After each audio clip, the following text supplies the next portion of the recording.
criminals in this town used to believe in something. Honor, respect. Look at you. What do you believe in, huh? What do you believe in? I believe whatever doesn't kill you simply makes you stranger. Ha ha ha ha.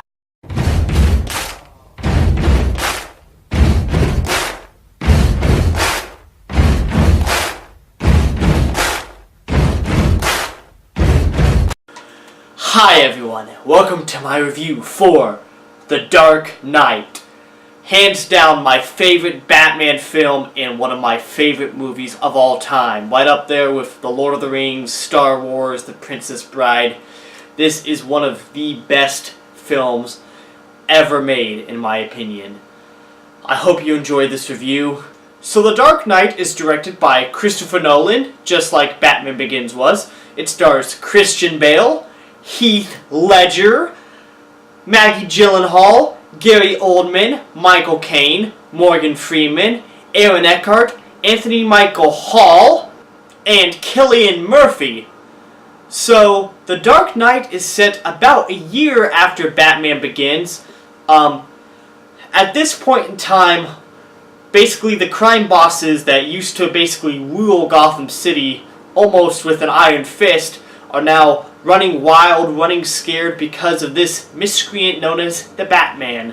So, at this point in time, Batman, with the help of Commissioner Gordon and partnered with Harvey Dent, essentially make a pact to try to wipe out organized crime in Gotham forever. However, all of this is challenged by a new criminal mastermind known as the Joker, Batman's greatest nemesis. Now, the Joker plans to basically turn everything that people know about crime, humanity, morality on its head and bring true chaos to the world. That is his only goal. As Alfred says, the Joker just wants to see the world burn. And it's up to Batman and Aaron Eckhart to deal with this new threat, which is unlike anything they could have possibly conceived of. And over the course we see them being challenged by the Joker, by everything that he believes. We even see their own beliefs being challenged. And this really, the thematic implications in the story are just amazing. I mean, it's a superhero film that doesn't really feel like a superhero film. And in many ways, that's what all the best Batman films and Batman stories have done.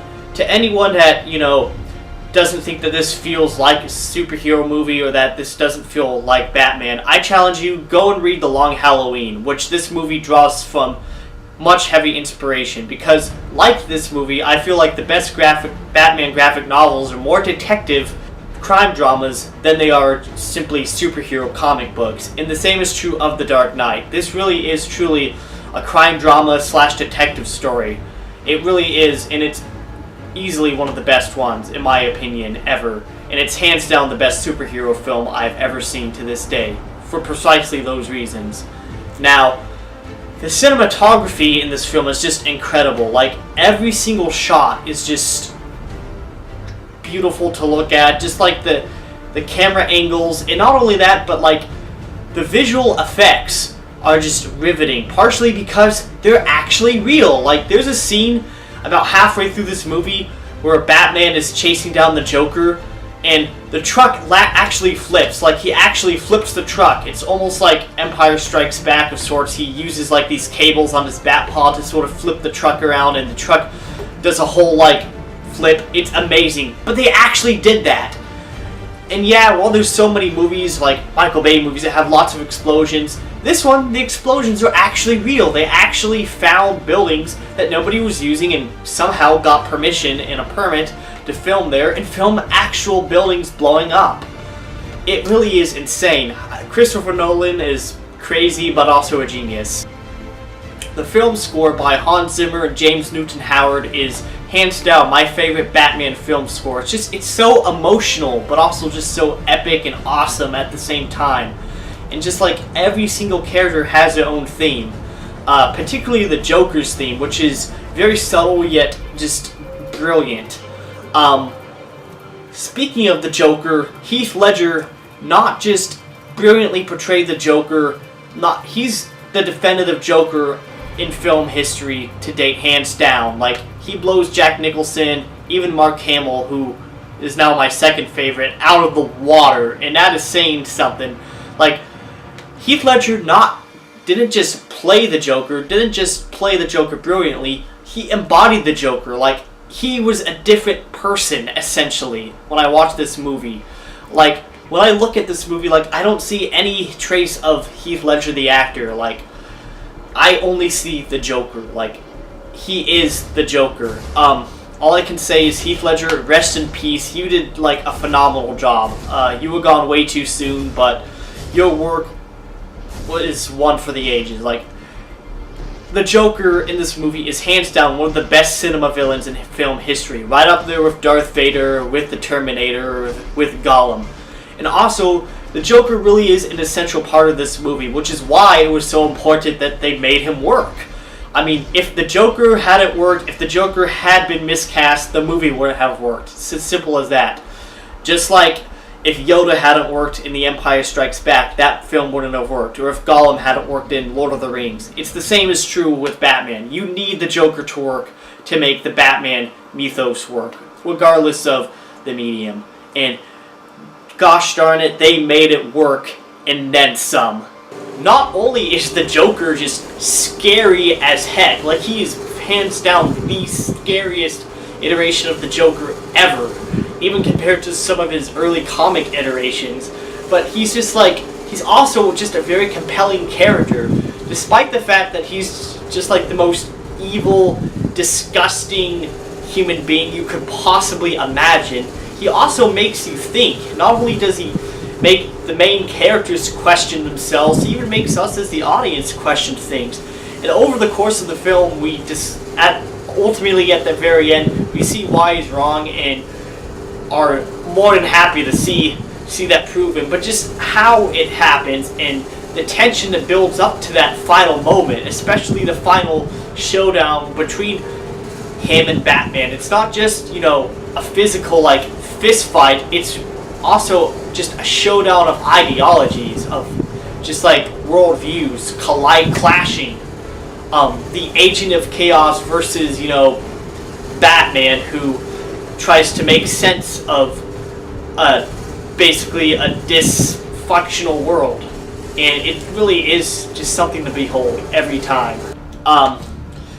Just the supporting cast is terrific. Like, Christian Bale, I think, is great as Batman. Sure, you can make fun of his voice, and I do too. Yeah, it's a little over the top, but in terms of just his physicality, in terms of how he carries himself, he is Batman. Like, just his fighting style, his physical action is great. And of course, he's probably just as brilliant as Bruce Wayne.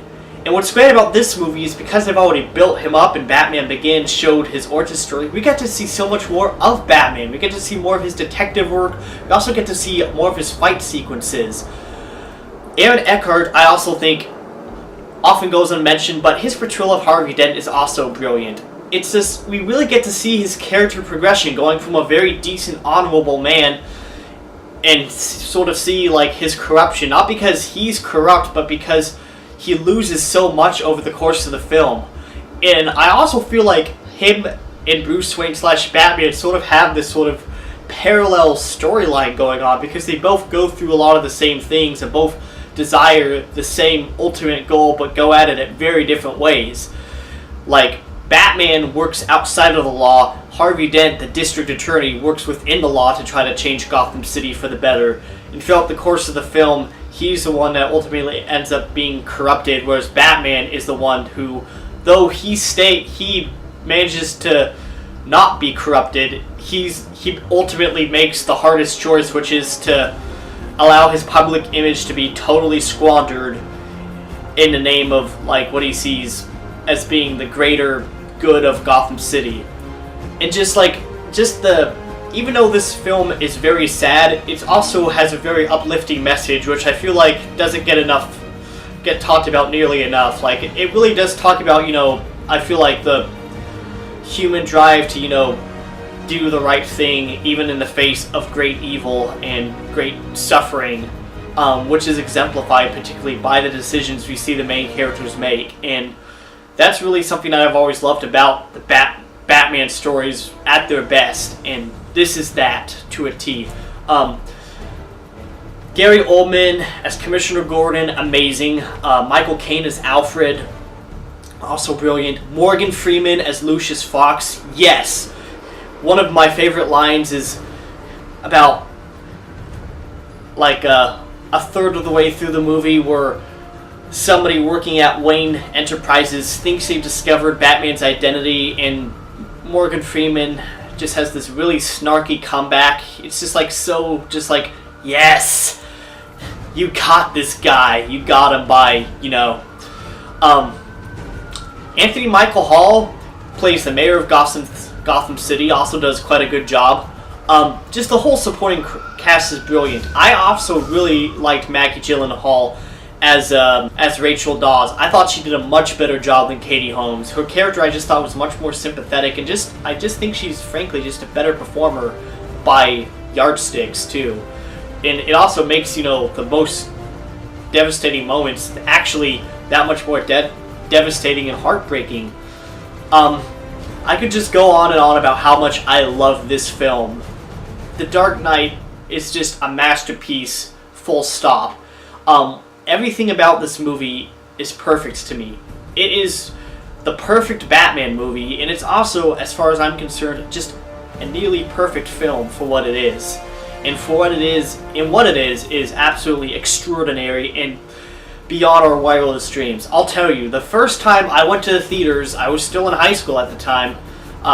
It was the summer between like my freshman and sophomore year of high school. I went with a buddy. We went to see it on one of the biggest screens in the city, in Seattle. I live in Seattle, and I was hyped for this movie, but this movie exceeded my wildest expectations of just what a superhero film could be. From the opening moment, the brilliant introduction where you see the heist scene where the Joker, disguised as just a guy with a clown mask, finally reveals himself at the end. I knew I was in for something truly special, and this movie is one of those rare gems that just gets better and better every time you see it. You just keep noticing things that you didn't before, just keep appreciating every singular aspect of this film that much more. It's the cinematography, the editing, the music and film scores, just the rich, wonderful script that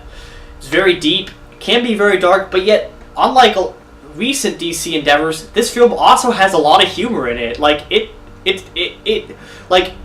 It's grounded in realism, and that means that yes, realism can be very sad at times, but real life can also be funny. And there's plenty of jokes in this film, puns somewhat intended. But not like Lucius Fox, Alfred Pennyworth's pithy one-liners. Even Jim Gordon gets a few. It has its funny moments that stand out and perfectly contrast the serious tone of the film. And of course, just the brilliant casting of the movie and just the incredible portrayal by Heath Ledger and everyone in the film. Christopher Nolan, David S. Goyer, Jonathan Nolan, Christian Bale and Heath Ledger, everyone. Hans Zimmer. Everything about this movie just knocked it right out of the bat park. This is, hands down, just... I don't know what else I can say other than... I'm sure you've probably seen this movie, but go watch it again if you haven't. And if you've never seen this movie, what the heck are you doing? Go watch this movie right now.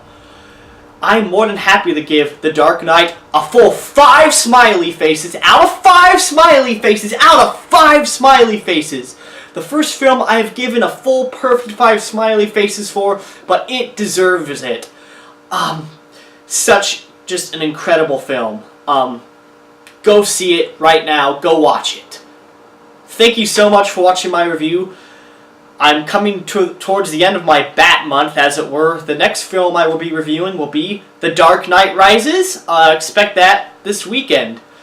After that, I will be doing Batman vs. Superman, and possibly a special final treat for those of you that have been keeping up with my reviews. Thank you so much for watching, and let's put a subscribe on that channel.